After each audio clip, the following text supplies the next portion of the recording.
Greetings.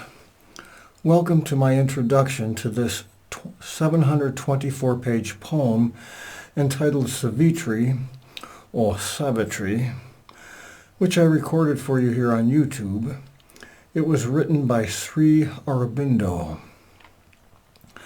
There are 27 videos, about 24 hours of recordings of the poem itself, in addition to these 3 introductory videos, which I highly recommend.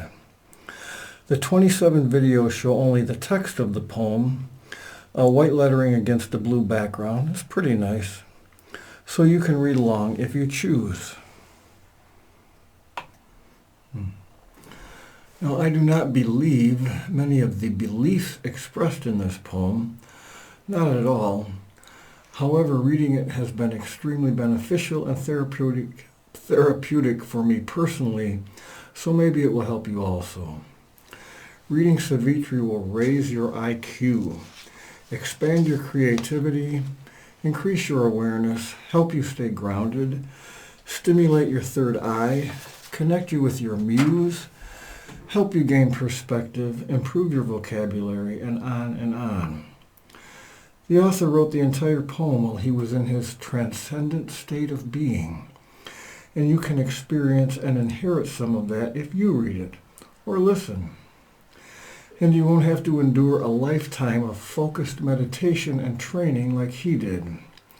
It will be amazing.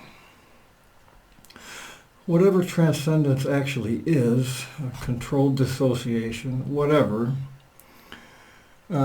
it gives you more control over yourself, your life, your circumstances, your mind, your destiny, and so on, regardless of what you believe. So I tried to record the poem in a soft, sleepy voice like this, so it could also be used to treat insomnia. For example, it was the hour before the gods awake. Across the path of the divine event, the huge, foreboding mind of night, alone, in her unlit temple of eternity, lay stretched immobile upon silence's marge. Then something in the inscrutable darkness stirred, a nameless movement, an unthought idea, a wandering hand of pale enchanted light that glowed along a fading moment's brink, fixed with gold panel and opalescent hinge, a gate of dreams ajar on mystery's verge. One lucent corner windowing hidden things, forced the world's blind immensity to sight.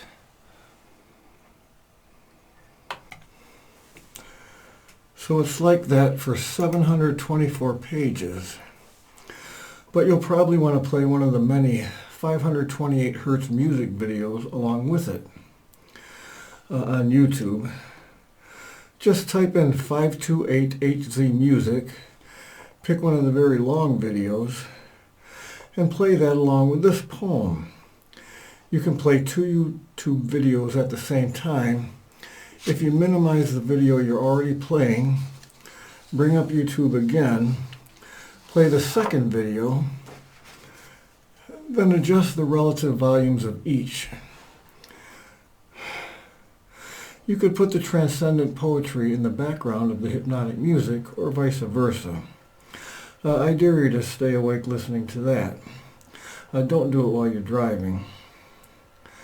Unfortunately, if you're serious about this, you'll have to pay YouTube the $10 a month to avoid commercials that will probably wake you up.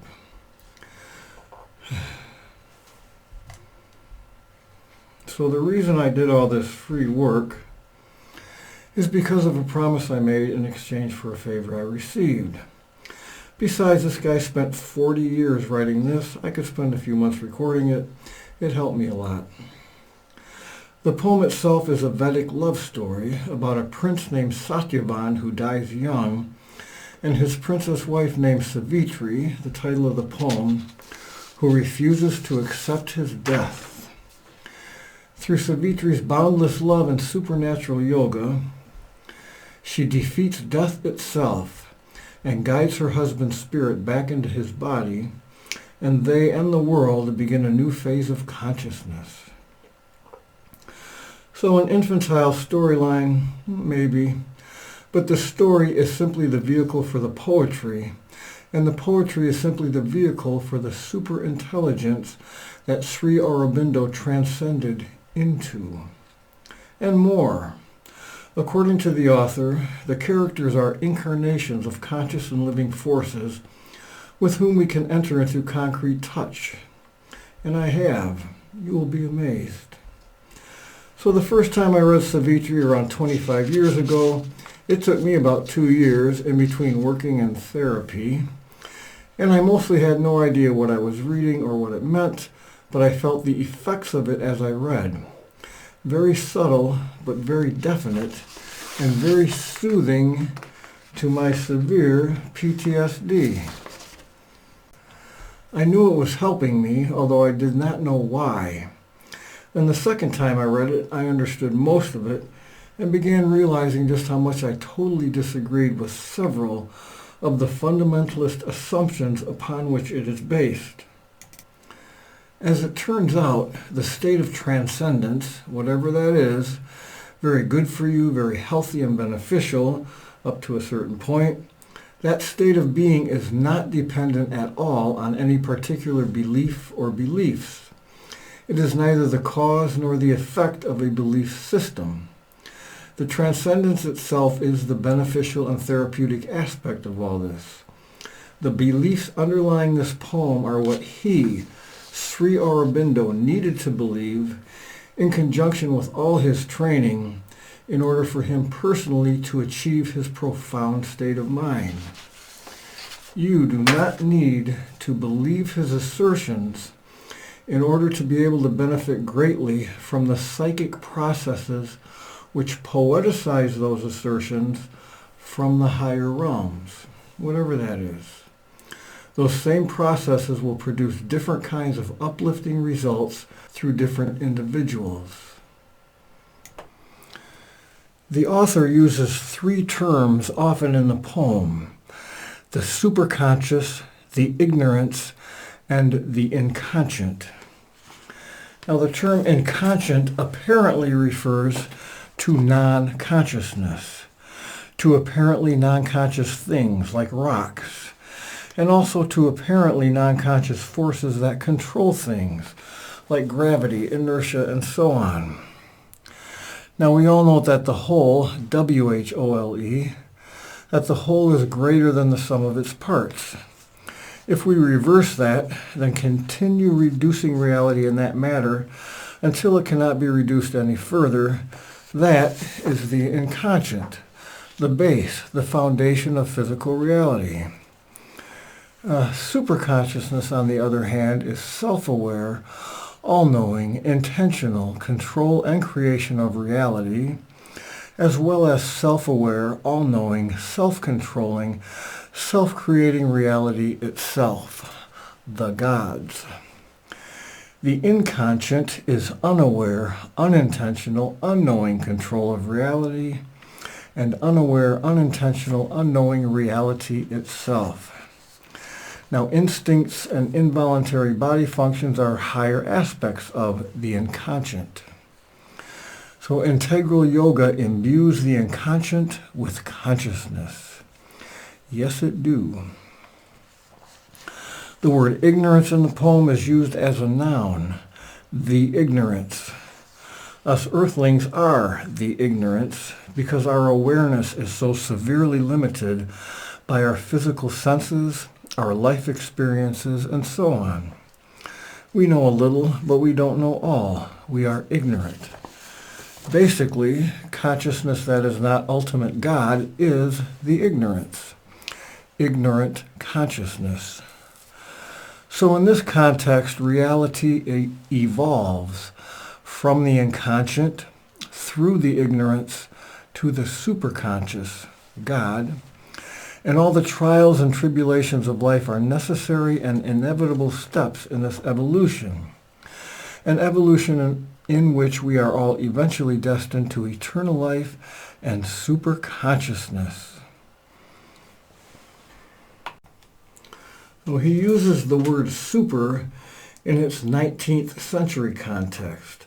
The word Superman in this poem does not refer to an infantile superhero.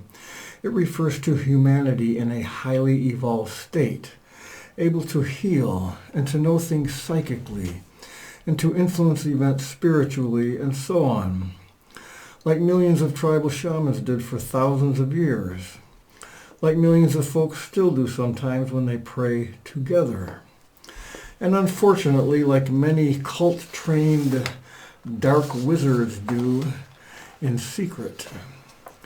The poem refers to these types as hooded powers that labor to debase, and so on. Now, he also uses the word dumb, D-U-M-B, often, but in its original context, meaning simply something that's unable to communicate. Because this is an old poem. The word mute refers to something unwilling to communicate. It all depends on context.